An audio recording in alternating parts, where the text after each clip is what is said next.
네, 여러분 안녕하십니까? 장재욱입니다. 자, 오늘은 제가 2022년 국가직 9급 공무원 시험 형법 총론 기출 문제를 해설해 드리도록 하겠습니다. 따끈따끈한 문제입니다.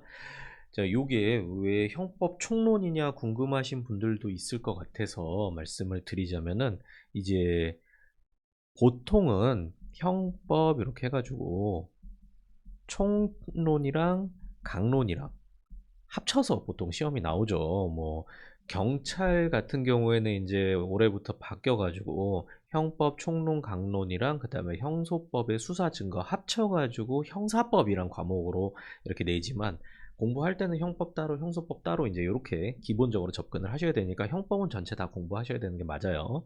해양경찰도 똑같고요. 그런 다음에 이제 뭐 법원직이라든가 뭐 법원직 9급, 7급 그리고 법원행시 5급 이제 그것도 형법 전체고요. 그 다음에 변호사 시험 같은 경우도 형법은 이렇게 총각론 전체 다 들어갑니다. 근데 이게 국가직 중에서 요 검찰직하고 그 다음에 여기 또 있는 게 마약수사직이 있어요. 마약수사직. 마약수사직 같은 경우에는 이제 요 총각론 이렇게 들어가는데 특이하게 형법 중에서 총론만 딱 들어가는 시험이 철도경찰직이에요. 철도경찰직, 철경. 이렇게 됩니다.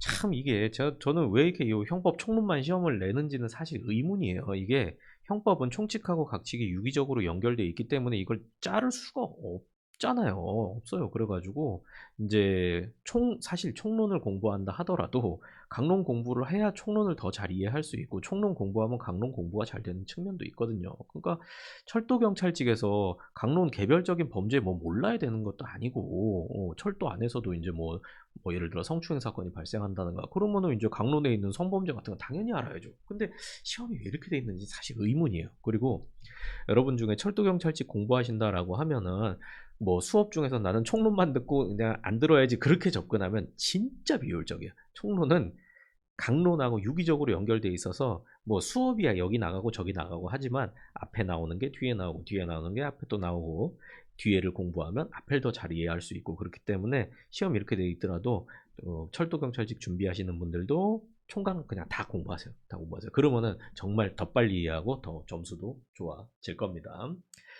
자, 그래서 이제 요 강의는 이제 철도경찰직뿐만 아니라 뭐 경찰직이나 검찰직이나 마약수사직, 법원직, 그리고 뭐 변호사 시험 준비하시는 분들도 이제 처음부터 이제 차근차근 이렇게 문제를 많이 풀어나가면 이제 그러면 도움이 많이 되니까 그렇게 활용하시도록 하고요.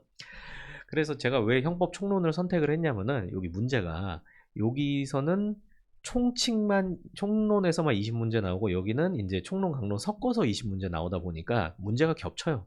그래서 여기 총칙 문제는 대부분 여기 있고 여기는 총칙 문제가 더 있어요.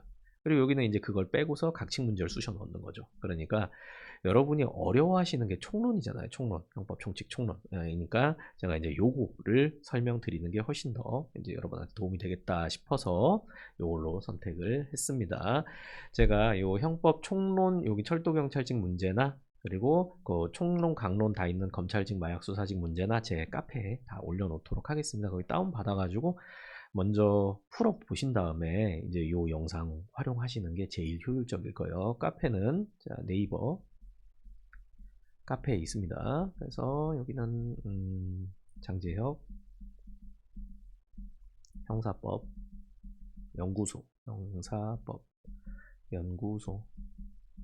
요거 검색하셔갖고 들어오시면 이제 됩니다. 제가 여기에 기출문제도 이제 올려드리고, 뭐, 이런 해설 강의도 거기다가 이렇게 해놓고, 그리고 여러분 질문도 받아드리고, 뭐, 상담도 받아드리고, 이제 그러고 있으니까, 거기 가입하셔가지고, 이제 뭐, 글도 좀 남겨주시고, 그리고 요 영상도 이제 활용하시면서, 유용하시면은, 좋아요, 구독, 댓글 아시죠? 우리, 같이 살아야죠. 자, 그 다음에, 이제 또 여러분들이 기출 문제를 정리를 잘해야 돼요. 처음이신 분들이야 뭐 이제 기본 강의 공부하기도 급급하겠지만 이제 점점 시험에 임박해 온다라고 하면은 중간 시점부터는 기출 문제를 어떻게 풀고 어떻게 정리하면서 효율적으로 공부할 것인가라는 걸 항상 고민을 하셔야 되거든요. 그래서 제가 제 유튜브 영상에다가 기출문제 효율적으로 정리하는 법 영상도 올려드렸거든요.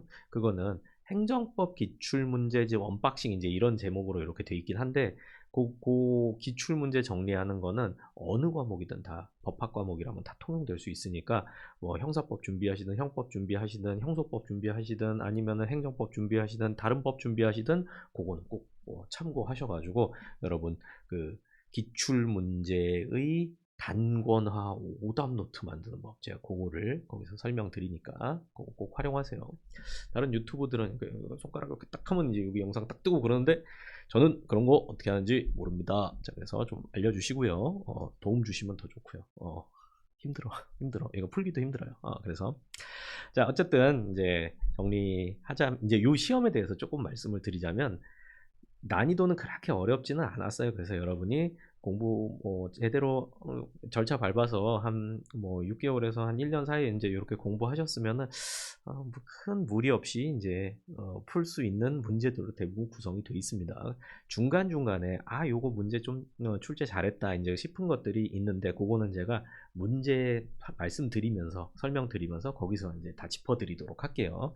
전반적으로 그렇게 어려운 시험은 아니었는데 여러분 연습하시기에는 적절한 정도의 난이도라고 봅니다. 그래서 제가 걱정되는 건 뭐냐면은 여러분이 이렇게 그렇게 어렵지 않은 문제를 이렇게 풀죠. 점수가 잘 나오죠. 그러면 자만한다고. 와씨 나의 실력을 봐라 막 하면서 나를 봐 하면서 그렇게 자만하면 공부를 잘 안 해요. 잘 안 해.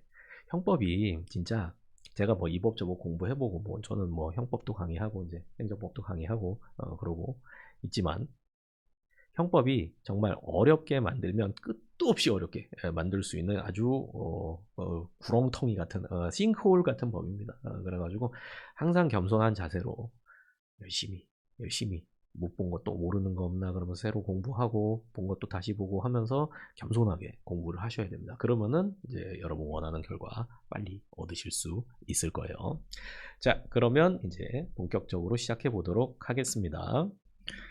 네, 1번 해보도록 하죠. 죄형법정주의에 대한 설명으로 옳은 것은 문제입니다. 도로교통법상 도로가 아닌 곳에서 그 지하주차장 같은 데죠. 아파트 지하주차장 같은데 운전면허 없이 운전한 행위는 무면허 운전이 아니죠. 그러니까 무면허 운전으로 처벌하면 안 되죠. 그러니까 유추해석 금지 원칙에 반한다 이렇게 되니까 1번 틀렸고요. 2번 개정형법 시행 이전에 죄를 범한 자에 대하여 개정형법에 따라 포인트 보호관찰 나왔죠. 보호관찰에는 형벌불소급 원칙이 적용되지 않지 않습니까? 그러니까 그 원칙에 위배되지도 않는 거죠. 여기서 기억하실 거 보완처분 중에서 형벌불소급 원칙 적용되는 거 딱 하나뿐이죠. 그 사회봉사 그것만 기억하시고요. 자, 3번입니다. 종절보다 가변형으로 형벌법규 개정하면서 개정된 법의 시행 전에 범죄에 대하여 종전의 형벌법규 적용하도록 부칙에다 규정하면 가능한 거죠. 그러면 이제 부칙의 그 신법 우선의 원칙에 따라서 이제 그 신법에 있는 부칙대로 처벌하면 되기 때문에 이런 건 형벌불소급 원칙에 반하지 않는다라고 맞죠? 그러니까 정답이 4번이네요. 자, 4번 처벌법규 구성 요건에 법관의 보충적인 해석을 필요로 하는 개념을 사용했다 하더라도 통상의 해석 방법에 의하여 건전한 상식과 통상적 법감정을 가진 사람이면 당해 법규에 보호법이 금지된 행위 처벌의 종류 정도 보통 사람이라면 일반 보통 사람이라면 그 내용을 알아먹을 수 있을 정도로 어떻게 명확하게 이거 명확성 원칙이죠. 명확하게 규정하면은 설사 법관의 보충적인 해석이 조금 필요하다 하더라도 명확한 것으로 볼 것이다 라는 문제죠. 자, 2번 부작위범입니다. 옳지 않은 것은 해서 자기 행위로 인하여 위험 발생의 원인을 야기한 자가 위험 발생을 방지하지 아니한 때에는 이건 선행행위죠. 법계조선 그 18조에 형법 18조에 있는 이제 법계조선 중에서 선행행위에 의한 보호 의무 발생을 이제 말하고 있는 거죠. 법조항 그대로 발생된 결과에 의하여 처벌한다고요. 2번 형법 18조에 규정된 부작위는 법적 기대라는 규범적 가치 판단 요소에 의해 사회적 중요성을 가지는 사람의 행태, 그러니까 해야 할 것을 안 했다. 근데 그 해야 할 것이 법률상, 계약상, 그리고 선행행위, 조리상, 그리고 선행행위상 이제 요런 의무로 이렇게 18조를 해석하는 거죠. 어쨌든 법적으로 18조가 법이잖아요. 형법 18조 자체가 법이니까 법에서 이런 상황에서는 이렇게 해야 한다라고 시켰다. 그 얘기를 하는 겁니다. 그래서 18조에서 규정된 부작위.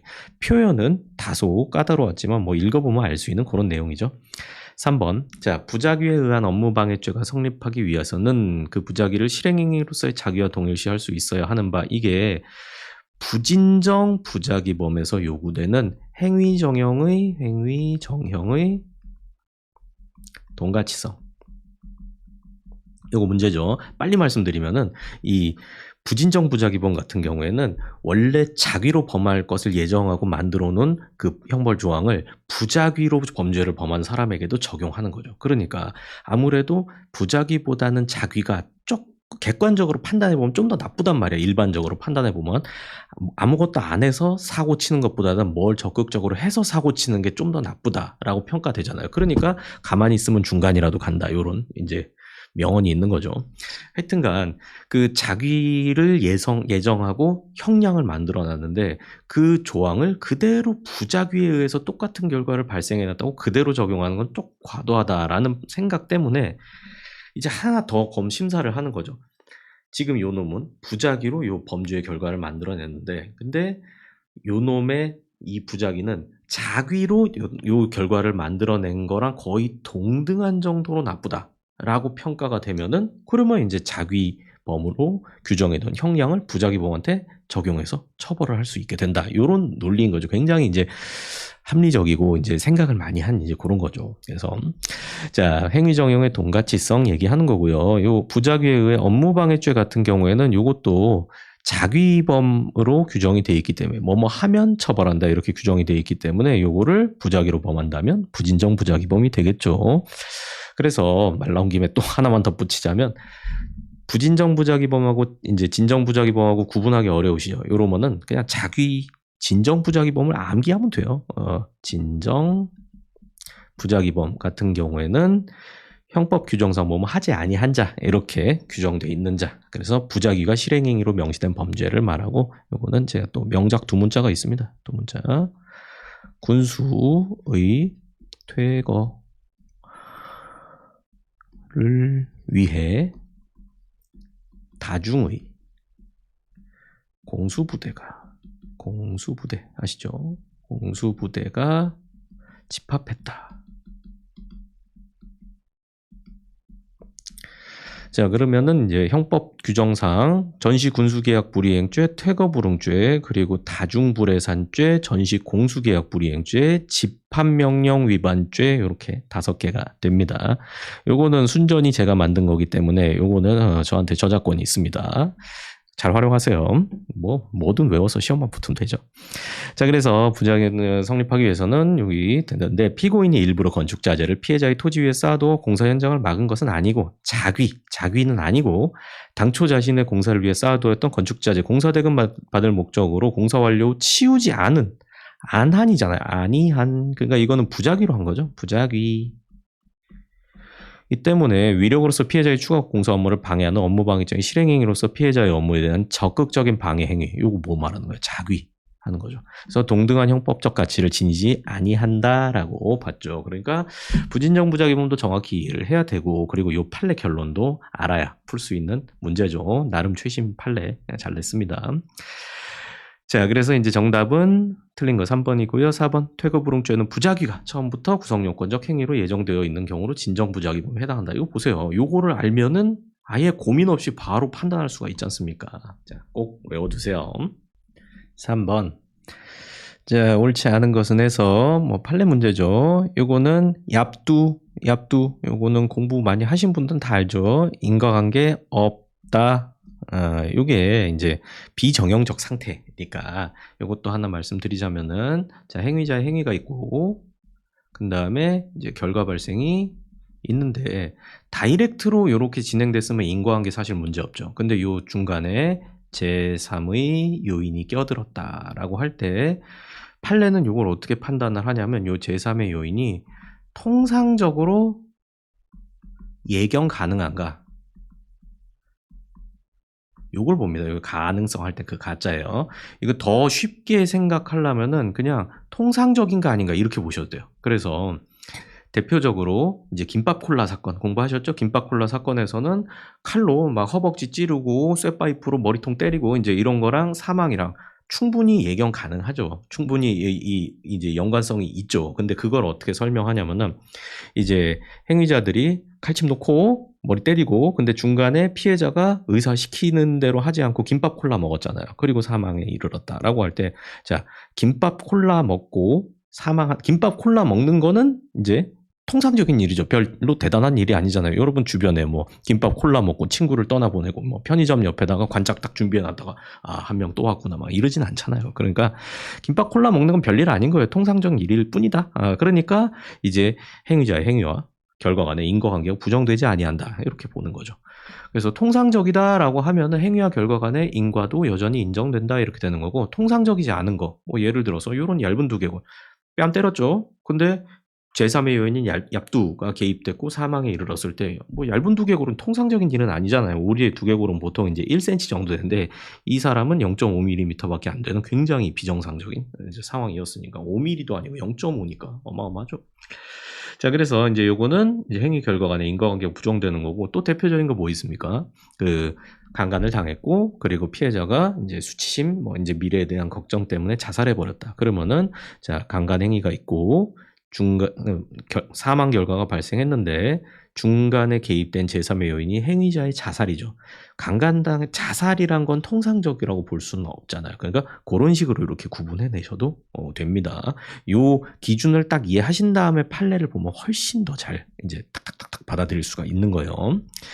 자, 2번 갑이 이제 2회에 걸쳐 두 손으로 힘껏 밀어 폭행, 힘껏 밀어 폭행, 그리고 충격으로 쇼크성 심장마비로 사망했고요. 근데 비록 그에게 이제 심장질환 지병이 있었고, 여기 요것도 지병도 통상적인 걸로 보통 보면 돼요. 통상적인 거. 그래서 지병 나오는데 통상적이지 않은 것만 별도로 체크해 놓으시면 돼요. 이거 어떻게 머릿속에 기억하시냐면, 우린 누구나 지병이 있습니다. 우린 모두가 지병이 있습니다. 저도 지병이 있어요. 저도, 알코올 중독 지병이 있습니다. 농담이고요. 자, 그래서 이제, 지병은 별일 아니다. 통상적인 일일 뿐이다. 이제 이렇게 생각하시고요. 그 다음에 제가 또 하나 더 알려드릴게요. 여기서 볼 때 이 앞에 행위가 이게 결과 발생에 유력한 행위인가, 유력한 조건이 되는가 안 되는가. 이것도 여러분 상식으로 판단해 보시면 대부분 해결됩니다. 자, 아까 김밥 콜라 설명드린 거에서는 뭐 칼로 허벅지 찌르고 그럼 막 동맥 잘려갖고 죽을 수도 있잖아요. 그러니까 사망 결과에 아주 유력한 조건이 되죠. 그럼 인과관계도 있는 거예요. 근데 이제 여기 같은 게 얇은 두개골. 뺨 때린 거 수준이죠. 뺨 때렸다고 해서 사망의 유력한 조건은 아니죠. 이런 인과 없고. 그리고 여기도 넘어뜨리는 폭행. 이건 뭐 엉덩방아 정도 찢는 거니까 요 폭행은 사망에 땅바닥에 넘어뜨리는 폭행 요 정도는 뭐 그렇게 유력한 조건이라고 보기도 어려운 거죠. 3번에 나왔죠. 자, 강간도 보세요. 통상적 이건 아까 말씀드렸고 자살. 그 다음에 강간을 하는 게 사망의 유력한 조건이다. 이렇게 상식적으로 판단하기 또 어려운 거죠. 물론 나쁜 놈이긴 하지만 이제 요 이성적으로 판단해 볼 때 사망의 책임까지 피해자 사망까지 이 사람한테 이제 귀속시킬 수 없는 거죠. 자, 그래서 이제 인정할 수 있다니까 여기가 틀렸네요. 정답 3번 찍고 4번. 갑과 을이 공동하여 A를 폭행하고 그 무렵 당구장 3층 화장실에 숨어있던 A를 다시 폭행하고 뭐 사건 아시죠? 그래서 실족하여 떨어짐으로써 사망했다. 인과관계 인정이 됐습니다. 보통 폭행하고 쫓아가고 그렇게 한다면은 이제 그리고 행위자가 떨어져서 죽었고 제3의 요인은 이제 행위자가 도망치는 거죠. 근데 행위자가 도망치는 거는 통상적인 일이 되는 거죠. 그리고 여기서 이제 여러분이 공부 좀 초반이다라고 하면은 통상적인지 아닌지 여러분 나름대로 판단하려고 하면 안 되고 그러면은 조금 어긋날 수도 있어요. 그래서 공부할 때는 제가 다른 영상에서도 많이 설명드렸는데 여러분이 주체적으로 판단하는 건 나중에 하셔야 돼요. 수험생 입장에서는 대법원의 판단을 여러분 머릿속에 다운로드 받는다. 이렇게 접근하셔야 됩니다. 대법원이 상식이고 여러분들은 맞추면 상식이 있는 거고 대법원이랑 결과가 맞지 않는다 그러면은 거기다 동기화를 시켜야지 뭐 대법원 뭐야 이렇게 접근하시면 안 됩니다. 이것도 이제 그런 식으로 꼭 활용하셔야 돼요. 자, 4번입니다. 판례 입장으로 옳지 않은 것은 1번 차량의 내항이 번잡하고 보행자 횡단이 금지되어 있는 키워드 나왔네요. 육교 및 차도 요거 나오면은 그 육교가 설치되어 있으면은 보행자가 설사 그 육교 밑에 서 있는 걸 발견했다 하더라도 저 인간이 무단횡단 할 것이다까지 예상해가지고 속도 줄이고 그럴 주의 의무는 없다. 그런 거 사고 나도 차주 운전자 책임 없다. 이렇게 흘러가는 거죠. 자, 근데 2번 결과적 가중범 행위자 행위 시에 중한 결과 발생 예견할 수 없을 때 예견 가능성 없을 때 그 행위와 결과 간에 인과관계 있다 하더라도 중한죄로 벌할 수 없다. 결과적 가중범은 고의의 기본 범죄와 그리고 중한 결과 그리고 요 사이의 인과관계 그리고 여기에 대한 예견 가능성 과실적 요소죠. 요게 있어야 되는데 요거 없다 그런 얘기고요. 3번입니다. 자, 내란죄에서 국헌문란의 목적은 확정적 인식을 요한다. 문제 자체는 쉬웠죠. 제가 요건 또 기본 강의 때부터 이제 설명드리는 내용인데 형법상 고의라든가 목적이라든가 요런 주관적 요소 같은 거 있잖아요. 요거는 이제 여기다 설명드릴게요. 자, 원칙적으로 미필적 인식으로 족합니다. 인식으로 족하다. 근데 예외가 하나 있어요. 예외가 딱 하나 있는 게 뭐냐면은 이제 공동정범에서 공모의 의사입니다. 판례 제가 이제 기본 강의 때는 그 가만히 앉아 있자 사건 이제 여기서 설명을 자세하게 드리죠. 그래서 요 대법원은 공동가공의 의사, 공모의 의사 요거는 이제 타인의 범행을 인식하면서도 이를 제지하지 아니하고 용인하는 것. 이제 요런 미필적 수준으로는 부족하고 자, 서로 공동의 의사로 특정의 범죄 행위를 하기 위해서 일체가 되어 한 몸뚱아리가 되어 가지고 서로 다른 사람의 행위를 이용해서 자기의 범죄를 자기의 의사를 실행에 옮기는 그런 그 정도의 강력한 의사가 있어야 공모 의사, 공동 가공 의사 이걸 인정할 수 있다라고 본 거. 그래서 이 판례는 진짜 무지무지하게 중요한 판례니까 당연히 이제 저처럼 이렇게 읊을 수 있을 정도까지는 아니지만 그래도 확실히 알아두셔야 되겠죠. 자, 4번 피고인이 자신의 구타행위로 상해를 입은 피해자가 정신을 잃고 빈사 상태. 이건 이제 낙산 비치 호텔 사건이죠. 그래서 떨어뜨리게 하셨다. 이거 포괄하여 단일의 상해치사죄. 여기까지 알아두시는 게 좋아요. 개괄적 고의예요, 과실이에요. 과실이다라는 거. 5번입니다. 원인에 있어서 자유로운 행위. 원자행 옳지 않은 것은 사람을 살해할 의사를 가지고 범행을 공모한 후 되맞춰 흡연하고 범행하였다. 그러면 이거는 심신장애 감경할 수 없고요. 고의 원자행이죠. 여기 원자행에서는 그 범행에 대한 고의 그런 다음에 스스로를 장애에 빠뜨리게 하는 장애 야기에 대한 고의. 근데 여기 고의가 있는데 여기 과실이 있을 수도 있고 여기 과실 있고 여기 고의 있을 수도 있고 여기 과실 있고 여기 과실이 있고 이제 이렇게 할 수도 있죠. 그래서 둘 다 고의여야만 고의범의 책임을 지고 나머지 것들은 과실범의 책임을 진다. 여기까지 떠올라야죠. 요거는 이제 범행 공모도 고의고요. 그리고 대마초 흡연도 지네가 의도적으로 이제 그 폈을 거 아닙니까? 그러니까 고의, 살인죄가 되는 거고요. 2번 음주운전 의사를 가지고 음주 만취한 후 운전을 결행하여 교통사고를 일으켰다면 심신장애로 인한 감경을 할 수 없다. 요거는 맞는데 요게 과실 원자행이 되는 거예요. 왜냐하면은 음주운전을 할 의사를 가지고 이렇게 하면은 범행에 고의 있구나라고 착각할 수가 있는데 보세요. 여기에 범행은 교통사고예요. 교통사고. 요거는 이제 과실치사상 죄잖아요. 그러니까 아니 그게 아니라 이렇게 생각하는 거죠. 음주운전을 할 의사는 있었지만 교통사고 낼 의사는 없었잖아요. 그러니까 범행에 대해서는 과실만 있는 거예요. 술 먹고 운전하면은 사고 낼 의도는 걔네들한테 물어보세요. 다 없다고 하죠. 나 잘한다고. 그런데 통상적으로 이제 보면은 아무래도 조작 능력 같은 게 떨어지다 보니까 이 사고를 일으킬 만한 그런 예견 가능성은 인정이 되고 그리고 운전자가 술 먹고 운전한다라는 거는 주의의무 위반으로 충분히 인정될 수 있죠. 그래서 요거는 그 범죄가 교통사고이기 때문에 범행에 대해서는 과실이 있고 근데 스스로 술 먹은 거 스스로 먹었으니까 장애하기는 고의고 그래서 과실 원자행 이제 이렇게 됩니다. 그 다음에 3번 위험의 발생 예견하고 자유로 심신장애를 야기한 자의 행위에 대해서는 이거는 형법 1조 1항 2항 적용 배제된다. 요게 그대로 이제 조항 문제죠. 자, 영상이 잠깐 끊겼죠. 그래서 여기 3번 다시 보면 위험의 발생 예견하고 자의로 심신장애 야기한 자 행위에 대해서는 이게 바로 이제 원자행에 해당하기 때문에 심신장애 감경할 수 없다. 이게 사망 내용이죠. 그런 다음에 이제 정답은 4번이 될 거고요. 피고인이 자신의 차 운전하여 술집에 가서 술을 마신 후 운전을 하다 교통사고 일으켰다는 사실만으로는 피고인이 교통사고를 일으킬 수 있다는 위험성을 음주할 때 예견 가능성이 있었죠. 근데 자의로 심신장애를 야기한 경우에 해당하죠. 2번이랑 똑같은 거니까 사실 이것도 그냥 문제에서 힌트 다 준 거랑 다름 없는 거죠. 자, 6번입니다. 법률의 착오. 이제 옳지 않은 것은 제한책임설 위전 착오가 갑자기 튀어나오네요. 법률의 착오로 보는 것이다.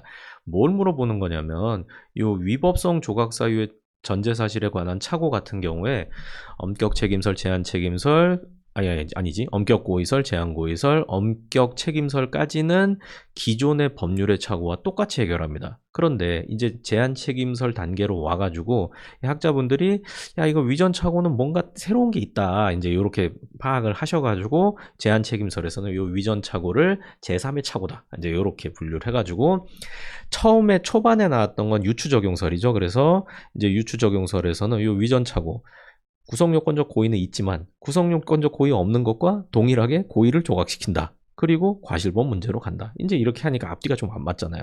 제한 책임설 공부하실 때 또 팁 드리자면은 요거는 결론은 제한 책임설은 위전 착오 결론이 정해져 있어요. 고의 조각, 과실범. 그래서 고의는 일단 조각시키고 과실 있으면 과실범 처벌하고 물론 과실범 처벌 규정이 있어야겠죠. 그리고 과실 없으면 그냥 무죄다. 요 결론 정해놓고 여기까지 어떻게 빌드업을 해가느냐 이 차이가 있는 거예요. 근데 유추적용설 아까 말씀드린 것처럼 조금 앞뒤가 안 맞는 면이 있죠. 그래가지고 이제 요 법효과 제한 책임설에서는 또 이제 기가 막힌 아이디어를 냈죠. 거기서 이제 책임 고의를 만들어낸 거죠. 그래서 고의를 두 가지로 쪼개가지고 구성요건적 고의와 책임 고의를 딱 배치시켜 놓고 평소에는 책임 고의 검토 안 해요. 근데 위전 착오 같은 경우에는 구성요건적 고의 오케이 인정. 그런데 위전 착오 사안에서는 책임 고의가 부정된다. 그러니까 요 책임 고의라는 게 이제 책임 고의 아니지 책임 고의가 아니라 고의죠. 자, 고의는 구성요건적 고의와 책임 고의로 구성되는데 이런 개념으로 이해하시면 돼요. 구성요건적 고의가 99%고 책임 고의가 1%다. 근데 평소에는 이거 인정되면 이것도 있다라고 봐요. 따로 검토를 안 해요. 근데 오로지 위전착오 사안, 적기가 좀 빡세네요. 적을 데가 없네요. 자, 위전착오 사안에서는 이거 인정되는데 이게 없어서 결국 고의가 조각된다. 완벽한 고의가 없으니까. 그리고 과실범으로 간다. 이런 논리 빌드업을 만들어내니까 앞뒤가 딱 맞잖아요. 그러니까 똑똑해. 왜 이걸 생각을 못했을까? 라는 거죠. 자, 그래서 이제 제한 책임설은 법률의 착오가 아니라 제3의 착오로 봅니다. 그 다음에 2번은 뭐 일반적인 판례죠. 변호사 자격을 가진 국회의원. 야, 너는 알았을 것이다. 이제 이 결론이죠. 그래서 오인의 정당한 이유가 있다고 하기 어렵다. 맞고. 이건 정답 1번이니까 턱 찍고 넘어가셨어야 돼요. 실전 시험에서. 3번 가처분 결정, 직무집행 정지 중에 있던 종단 대표자, 종단 소유, 보관금, 소송 비용으로 사용함에 있어서 이 변호사의 조언. 물론 변호사의 조언 뭐 좋지만 형법 판례에서만은 변호사 조언 들어서 재미 본 경우가 별로 없습니다. 그런 것도 이제 공부할 때 곁다리로 알아두시면 기억 잘 나겠죠. 그 다음에 이제 4번. 여기 나왔네요. 건축법상의 허가 대상인 줄 몰랐다. 법률의 부지죠. 판례는 법률의 부지는 이 법률의 착오에 아예 안 껴주죠. 그래갖고 정당한 사유, 판단 기획, 정당한 사유 있는지 없는지 판단도 안 하고 그냥 배척하는 거예요. 그래서 법률의 착오 아니다. 자, 7번입니다. 위법성 조각사유 옳지 않은 것은 법률이 정한 절차 청구권 보전할 수 없는 경우에 청구권 실행이 현저히 곤란해지는 상황을 피하기 위하여 한 행위. 상당한 이유 있는 때에는 벌하지 아니한다. 자구행위죠. 자, 타인의 법익에 대한 현재 위난을 피하기 위한 행위. 상당한 이유 있는 때에 벌하지 아니한다. 타인을 위한 긴급 피난도 가능하다라는 거. 3번 어떠한 물건에 대하여 자기에게 권리가 있다고 주장하면서 이를 가져간 데 대하여 피해자의 묵시적인 동의 있었으면 되는 거죠. 근데 위 주장이 허위임이 밝혀졌다. 판례가 이건 밍크 45마리 이제 그 사건이죠. 그래서 요 판례 중에 이제 요렇게 딱 기억해 두시면 돼요. 절도죄에서는 하자 있는 의사에 기한 동의도 유효성을 인정했어요. 그래서 양해를 인정했는데 주거 침입죄에서는 하자 있는 의사에 기한 동의. 그러니까 잘못 알고 쏘가서 뭐 이제 착각해서 이렇게 동의한 거 그거 유효성 인정하지 않았어요. 인정하지 않은 판례가 이제 두 가지 기억하시면 되는데 초원복집 사건, 그 도청기 이제 그거 이제 들어간 거 이제 그거 사건이 있었죠. 그런 다음에 자, 7번 위법성 조각소에 옳지 않은 것은 해서 1번은 법률에서 정한 절차에 따라서 청구권을 보전할 수 없는 경우에 그 청구권의 실행이 현저히 곤란해지는 상황 피하기 위하여 한 행위는 상당한 이유가 있을 때에는 벌하지 아니한다. 자구행위 문제죠. 맞고 2번 타인의 법익에 대한 현재 위난을 피하기 위한 행위, 타인을 위한 긴급 피난도 가능한 거고요. 그 다음에 3번 어떤 물건이 자기에게 권리가 있다고 주장하면서 가져가는 데 대하여 피해자가 묵시적으로 동의했어요. 명시적이든 묵시적이든 동의가 있으면 절도죄는 성립하지 않죠. 그리고 포인트가 이제 요건데 판례가 대법원이 하자 있는 의사에게서 동의했을 때 이제 절도죄에선 요 밍크 45마리 사건에서 하자 있는 기사에 기한 동의도 오케이다 라고 봤습니다. 그런데 주거침입죄에서는 그 뭐 안양 그 중앙공원에서 이제 그 여성이 안에 화장실 안에 들어가 있는데 밖에서 이제 그 욕정에 가득 찬 군인이 이제 똑똑똑 녹화하니까 아빠 남편인 줄 알고 아빠야 그러면서 문 열어줬는데 들어온 거 그것도 문 열어줬으니까 뭐 주거침입 아닌 거 아니냐. 근데 이제 그것도 역시 하자 있는 의사로 남편인 줄 알고 착각해서 열어줬잖아요. 근데 거기서는 이제 그 유효한 동의. 그러니까 여기선 이제 양해가 되겠죠. 이제 그거를 인정하지 않은 거 판례 딱 기억해 두시고요. 자, 4번 폭처법에 규정된 그래서 정답은 3번 찍고요. 자, 죄를 범한 사람이 흉기로 사람에게 위해를 가하려 할 때 이를 예방하기 위한 행위는 벌하지 아니한다. 4번은 조금 당황스러우셨을 수도 있을 것 같아요. 요거는 폭처법상에 이거 한번 보여드릴게요. 여기 폭처법, 폭력행위 처벌에 관한 법률 정당방위거든요. 이 법에 규정된 죄를 범한 사람이 흉기나 그 밖의 위험한 물건 등으로 사람에게 위해를 가하려 할 때 이를 예방하거나 방위하기 위하여 한 행위는 벌하지 아니한다 라고 해서 이런 것들은 이제 이렇게 문제 나왔을 때 한번 봐두시면 됩니다. 너무 뭐 겁은 집어먹지 마시고요. 이 문제도 이제 형법 아닌 특별법상의 법조항을 내는 게 사실 좀 부담스럽거든요. 그러니까 정답은 명확하게 찍을 수 있도록 하고 이제 이런 걸 깔아 넣어가지고 이제 혼동을 주는 그 정도 수준인 거죠. 자, 8번 자구행위입니다. 아무래도 총칙에서 20문제를 내야 되다 보니까 이렇게 많이 나와요. 자, 옳지 않은 것은 과잉자구행위, 과잉방위의 경우와 달리 야간 과잉자구행위는 규정이 없죠. 그 문제 나왔고요. 그 다음에 자구행위가 명시적으로 인정된 대법원 판례는 없다. 이렇게 기억해 놓으시면 돼요. 그래서 자구행위 해당하지 않는다. 요 판례 맞고요. 그 다음에 3번 타인의 청구권 보전하기 위한 자구행위는 인정되지 않습니다. 자기의 청구권만 인정이 되는데 청구권자로부터 자구행위 실행을 위임받았다라는 건 어떻게 해석할 수 있냐면은 이제 내가 내 돈 받는 게 아니라 남의 돈 받을 채권인데 그 채권자가 나한테 야 네가 대신 받아다 줘라. 뭐 그 뒤에는 이제 무슨 이제 조건이 있겠죠. 뭐 너가 반반 나랑 반반 나누자 뭐 이런 식으로. 근데 어쨌든 이런 청구권의 실현을 위임받았다라고 하면은 자기의 채권이 될 수 있는 거잖아요. 그래서 가능하다라고 이렇게 해석을 하십니다. 정답은 4번이고요. 자. 토지 소유권자 타인이 운영하는 회사에 대하여 사용대차 계약 해지하고 이제 빌려준 거죠. 토지 인도 등을 구할 권리가 있다는 이유로 그 회사로 들어가는 진입로를 폐쇄했다. 돈 받아야 된다는 걸 이유로 해가지고 길을 막아버렸다. 근데 다른 적법한 절차를 취하는 것이 곤란하지 않았다 하면 잘못된 거죠. 이제 이 최우수단으로 이제 인정되는 거고 우리나라에서는 이런 자력구제 원칙적으로 인정하지 않는 이제 법 체계를 가지고 있으니까요. 뭐 그런 기본적인 거 알면 풀 수 있는 문제죠. 자, 9번 옳지 않은 것은 해서 장애미수, 중지미수, 실행에 착수 있어야 한다. 당연한 얘기죠. 착수 있어야 미수죠. 착수 없으면 예비고요. 결과 발생했으면 기수돼 버리고. 중지미수범 형의 임의적 형 감면 사유에 해당하지만 뭐 이런 기초적인 문제를 내. 중지미수가 필요적 감면이고 불능미수는 이제 임의적 감면이고 그렇게 되죠. 그다음에 정답 2번이고 자, 낯들고 상대방에게 다가섰다. 이건 살인죄 실행 착수니까 미수범 맞고요. 근데 불능미수 실행의 수단 대상의 착오. 여기서 주체의 착오는 규정되어 있지 않다라는 거 하나 봐두시고 행위가 자가 시도한 행위 방법, 행위 객체 수단, 대상으로는 결과 발생이 처음부터 불가능하다는 것을 의미한다. 맞는 얘기입니다. 자, 10번 필요적 공범입니다. 옳지 않은 것은 공무상 비밀 누설죄. 요거는 필요적 공범이죠. 그렇기 때문에 필요적 공범에서는 이 처벌되지 아니하는 자, 처벌 규정이 없는 자를 처벌되는 자의 공범으로 엮어서 처벌할 수 없다라는 법리가 있죠. 그러니까 입법자가 필요적 공범인 거 알아요. 근데 누설, 뭐 예를 들어 누설죄도 안 하고 하면 공무상 비밀 누설 한 놈만 처벌하고 누설 받은 놈은 처벌 규정을 안 만들어 놨어요. 그럼 이건 입법자가 바보라서 안 만들어 놓은 거라기보다는 그냥 얘는 처벌하지 말고 요 놈만 조져서 요걸 해결하자라는 거기 때문에 입법자 의사대로 집행하고 적용하고 이제 이렇게 되는 거죠. 그게 결국은 민주주의 아니겠습니까? 법치주의고. 그러니까 요 처벌받지 않는 대항자는 처벌받는 대항자의 교사범을 인정하면 입법자 의사에 반하는 거죠. 그래서 안 돼요. 될 수 있다. 아이고 정답 쉽네요. 자, 그 다음에 2번 형법 절도, 강도, 도주 2인 이상이 합동하여 죄를 범하는 경우를 규정하고 있다. 자, 또 두 문자 알려드리면 합동법 나와 있는 거 이것도 제가 파이널 때 다 정리한 거예요. 합동하여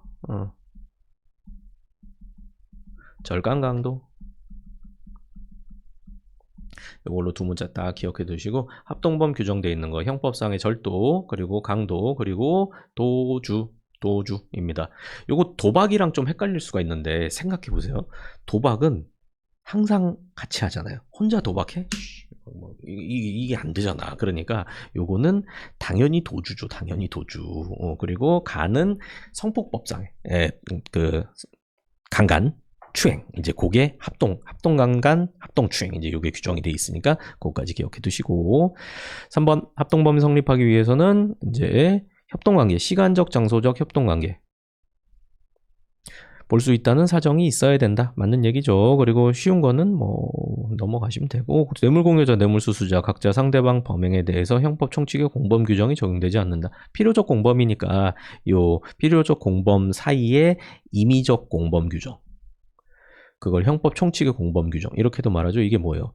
공교, 방간 이렇게 되잖아요. 공동정범, 교사범, 방조범, 간접정범. 자, 11번 보호관찰 등에 대한 설명으로 옳지 않은 것은 자 형선고 유예할 때 재범 방지 위하여 보호관찰 받을 거 함께 명할 수 있고요. 집행 유예하면서 보호관찰 사회봉사 함께 명할 수 있고 셋 다 때릴 수도 있고 뭐 이제 보호관찰 하나만 뭐 사회봉사만 그렇게 할 수도 있는 거죠.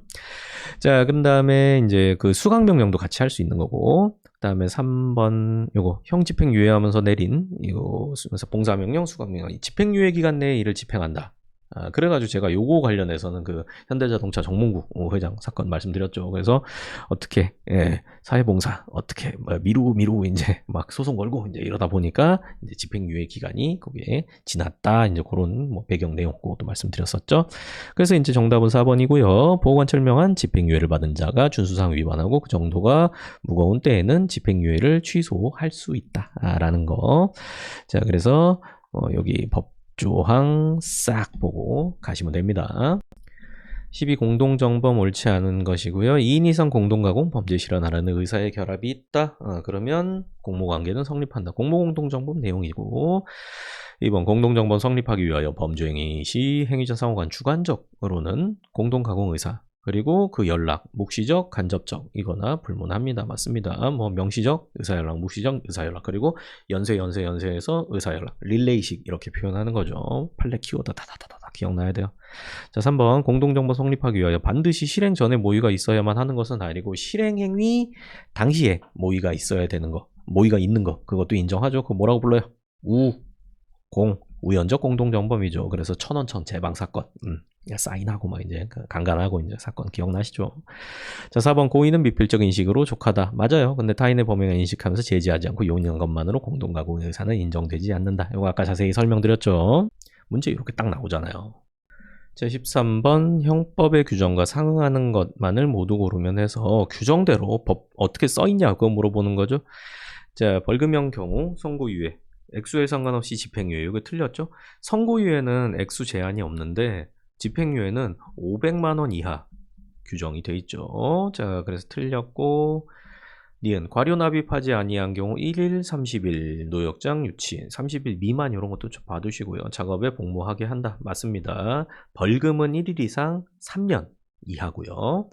법정 한번 보고 갈까요? 여기 자 1일 이상 3년 이하, 그리고 여기는 미만 이렇게 돼 있죠. 자 이것까지 내면 진짜 나빴다 진짜. 나빴다. 그럴 때는 이제 그 뭐랄까 불복종을 제가 뭔 얘기를 하고 있습니까? 자 이제 띠긋입니다. 형 선고받은 사람 시효 완성되면 집행 면제된다. 이것도 맞는 얘기고요. 형의 시효 얘기고, 리얼 가석방 기간 중 고의 또는 과실로, 이게 틀렸죠? 그 고의로 금고 이상의 형을 선고받아 판결이 확정되면 가석방 처분은 효력을 잃는다. 그리고 미음 집유 선고 받은 후 선고 실효 취소됨이 없이 유예기간을 경과한 때는 형 집행을 종료한 것으로 본다가 아니라 형 선고는 효력을 잃는다. 이렇게 규정이 돼 있죠.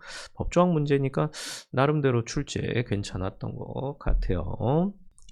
14번입니다. 자, 형법의 적용 범위 옳은 것은 재판이 확정된 후 법률 변경돼서 요때는 구법보다 가벼워진 경우, 요거는 고려하지 않고 범죄를 구성하지 아니하게 된 경우, 요때만 형집행 면제한다. 여기 규정이 되어 있죠. 그리고 2번 인신매매죄, 요거는 대한민국 영역 밖에서 죄를 범한 외국인에게도 적용된다. 그래서 요 약취유인 인신매매에서는 세계주의가 적용이 돼 있어가지고 어느 나라에서 죄를 범하고 어느 나라에서 적발되든 그 나라 법을 그대로 바로 적용해서 처벌할 수 있도록 이제 유엔에서 이렇게 공조해서 만들었다. 그런 거 설명드렸죠. 그래서 정답은 2번이고요. 자, 외국인이 대한민국 영역 외에서 외국인의 국외범이네요. 대한민국 국민 명의의 사문서를 위조했다. 사문서 위조했으면은 요거는 자 내외 기통 유문인에서 거기 문서는 공문서만 해당되죠. 그래서 요거는 안 됩니다. 그래서 우리나라 법 적용이 안 되고요. 이것도 이제 대한민국 국민에 대한 범죄가 아니기 때문에 적용 안 되고요. 4번 죄를 지어 외국에서 형의 전부 일부가 집행된 사람에 대해서 법관은 재량으로가 아닙니다. 산입한다 라고 규정하고 있으니까 법관의 재량이 개입될 여지가 없도록 법이 개정이 되었죠. 15번입니다. 고의에 의한 설명으로 옳지 않은 것은 범행 미수에 그치고자 하는 내심의 상태를 가지고 행위를 했다. 이거는 미수의 고의 이렇게 부르는 거죠. 근데 형법상의 고의는 기수의 고의여야 되기 때문에 이 미수의 고의는 형법상의 고의가 아닙니다. 2번 성적 수치심 혐오감 유발 여부는 일반 평균 사람 기준으로 판단함이 타당하고, 특히 성적 수치심의 경우 피해자 같은 성별과 연령대 일반 평균적인 사람을 기준으로 하여 그 유발 여부를 판단해야 한다. 맞는 말이고요. 여기 틀렸고 정답 1번이네요. 자, 3번은 사후고의 나왔죠. 사전고의나 사후고의는 형법의 고의에 속하지 않습니다. 맞고요. 그러니까 형법에서는 행위 당시에 고의가 있어야 되는 거죠. 사전고의는 처음에는 뭐 예를 들어 살인죄 죽일 생각이 있었는데 이제 행위 당시에는 죽일 생각을 접었는데 어쩌다 보니까 내 행위로 죽게 됐다. 그러면 이제 과실치사가 되는 거고요. 행위 당시에 죽일 생각 없었는데 죽고 나서 아이 잘 죽었다. 어차피 내가 죽고 나서 보니까 잘 죽은 것 같다. 죽일라 그랬어. 이제 이렇게 하는 건 그건 사후고의이기 때문에 그것도 행위 당시에는 고의가 없었던 거죠. 자, 4번 살인죄에 있어서 고의는 반드시 살해 고의. 그러니까 요거는 그냥 미필적 고의 얘기하는 거죠. 그래서 미필적 고의는 결과 발생에 대해서 가능성을 인식하고 그 결과의 실현을 용인하는 의사. 요게 이제 딱 미필적 고의를 말하는 거죠. 자, 16번 예비 옳은 것은 형법 규정에 따르면 범죄 예비 행위가 실행의 착수에 이르지 아니할 때에도 원칙적으로가 아니죠. 법률에 특별한 규정이 있어야 처벌되고 없으면 처벌되지 않으니까 원칙적으로 처벌의 대상이 되지 않는다라고 하면 뭐 맞다고 이제 봐줄 수도 있지만, 자 2번 예비죄 처벌하는 규정을 독립된 구성요건 개념에 포함시킬 수 없다고 보는 것은 죄형 법정주의 원칙에 합치하지 않는다. 요거 이제 판례 입장으로 따르기 때문에 판례는 예비죄를 독립범죄로 보지 않고 기본범죄의 발현 형태로 보고 있기 때문에 독립된 구성요건에 포함시킬 수 없다라고 보죠. 그 다음에 3번 자, 살인예비죄 성립하기 위해서 살인죄를 범할 목적, 그러니까 예비죄는 목적범인데 본죄를 범할 목적이 있어야 되는 거고, 그리고 그 살인죄는 고의범인데 고의는 뭐에 대한 고의? 준비에 대한 고의가 있어야 됩니다. 아니다 하니까 틀렸고요. 정답 4번. 범죄 예비 이를 처벌한다는 취지와 형을 함께 규정하고 있을 때만 처벌할 수 있다. 맞죠? 기수범은 처벌 여부와 법정형 정해야 되고요. 근데 미수는 처벌 여부만 결정하면 법정형은 따로 안 정해도 됩니다. 왜냐하면 형법 25조부터 26조, 27조에 이제 미수범을 형을 어떻게 계산하는지 기수범에서 감경한다 어떻게 이렇게 계산 방법이 있으니까. 근데 다시 예비로 내려오면 처벌 여부랑 법정형까지 다 규정하고 있어야 되죠.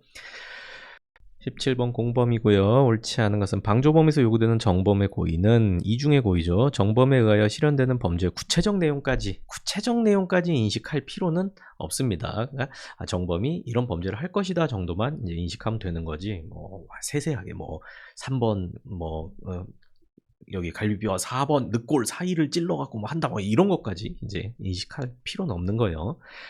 2번 교사범이 공범관계에서 이탈하기 위해서는 자기의 기여를 해소해야 되죠. 그래서 그 범죄 실행 이제 결의를 자기가 이게 결의를 만들어야 했으니까 그거를 해소시키지 않는 한 교사범에서 빼주지 않는다. 이런 관점으로 이해하시면 되고요. 3번 신분이 있어야 성립되는 범죄에 신분 없는 사람이 가담했다. 그러면 신분 없는 사람은 범죄의 공범이 될 수 없다 하면 틀렸죠.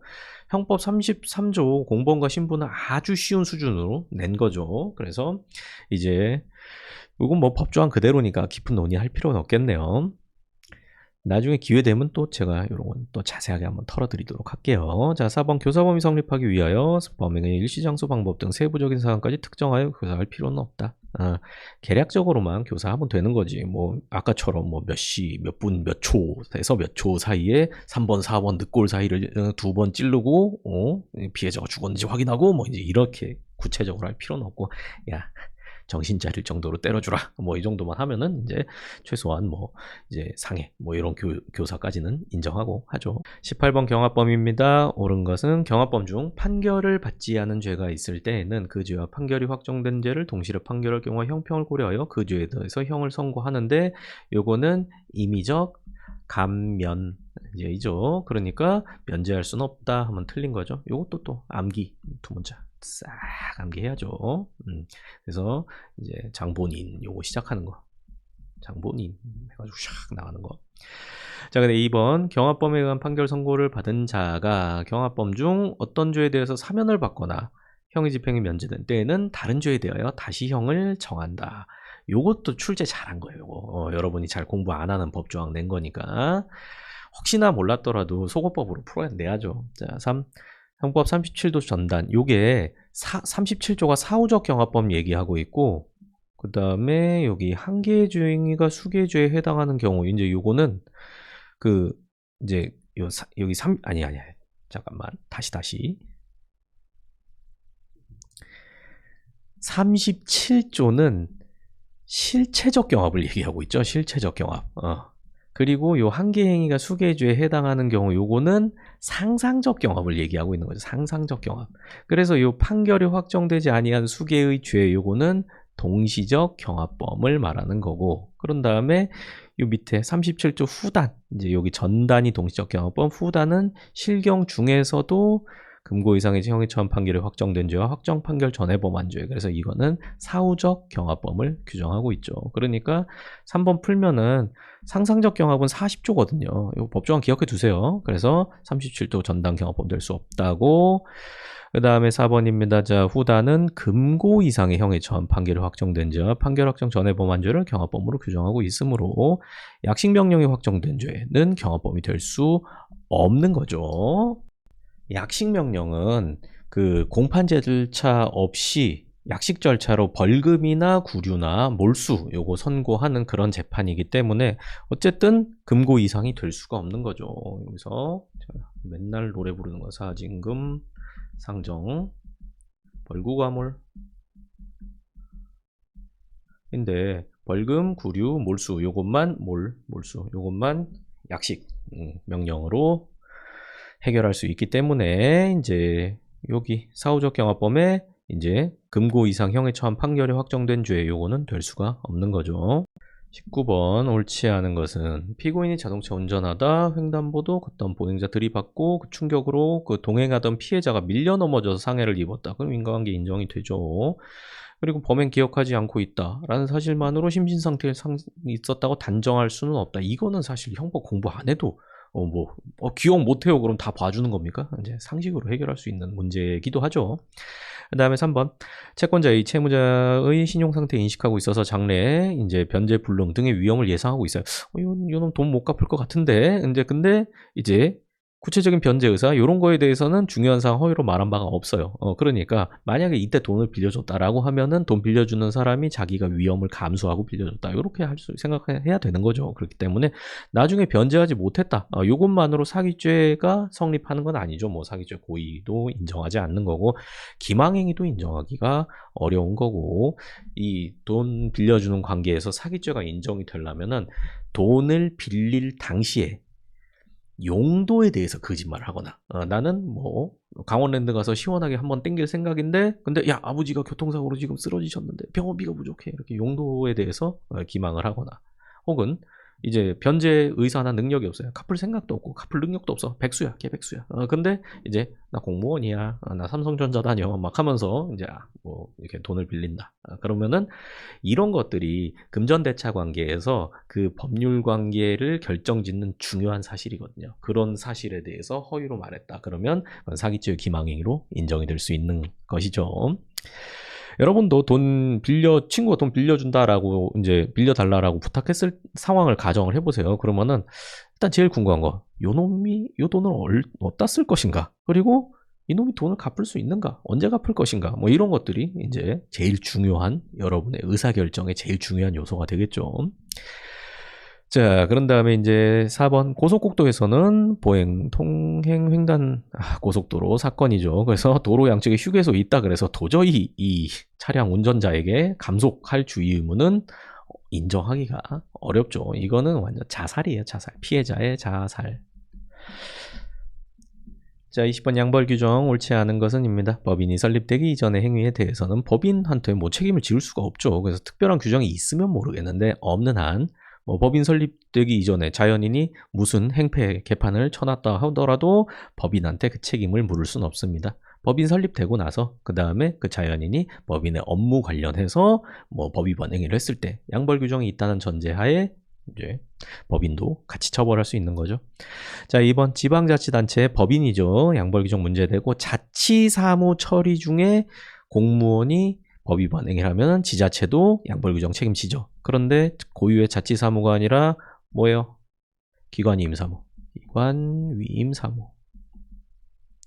이거 왜 잘 인식이 안 되지? 기관위임사무.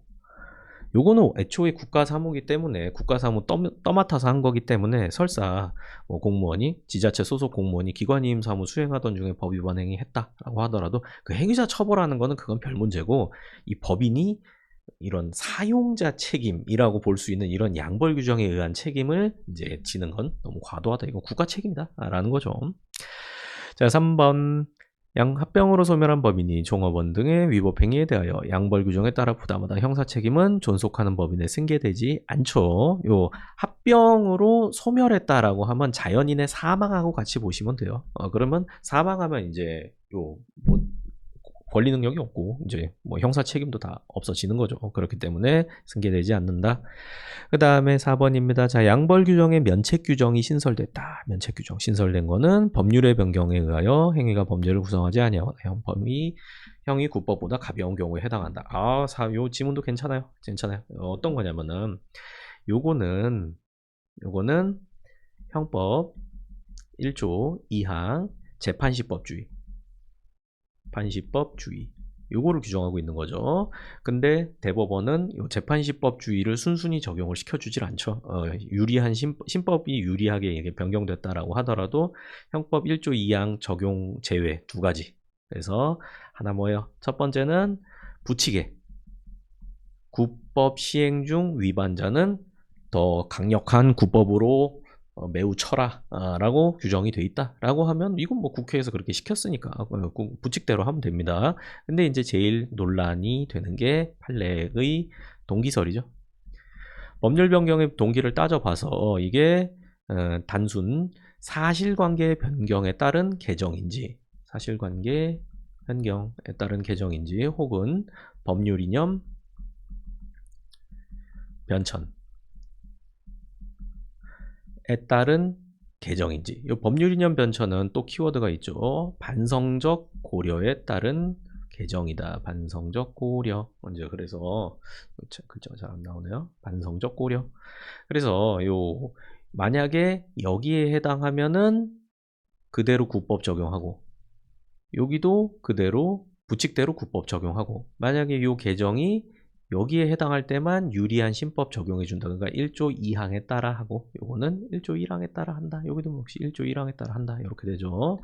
근데 요 양벌 규정의 면책 규정 신설된 거, 요것도 법률 이념 변천 반성적 고려 요쪽에 하나로 봤습니다. 제가 수업 때 팁 알려드린 거 하나 있었죠. 그래가지고 요게 100% 다 통용되는 건 아니지만 요걸로 하면 대다수 해결을 할 수 있는데, 이 죄 자체가 줄어들거나 형 자체가 줄어들거나, 이제 요 관점으로 제가 쫙 설명드린 거 있죠. 그거는 시간 관계상 제가 다음에 이제 기회 될 때 그거 뭐 영상 올려드리거나 설명드리거나 이렇게 하도록 하겠습니다. 시험 보느라고 고생 많으셨고요. 연습 이렇게 빡세게 해가지고 다가오는 시험에서 좋은 결과 있으시기를 기원합니다. 수고하셨습니다. 수고하셨습니다.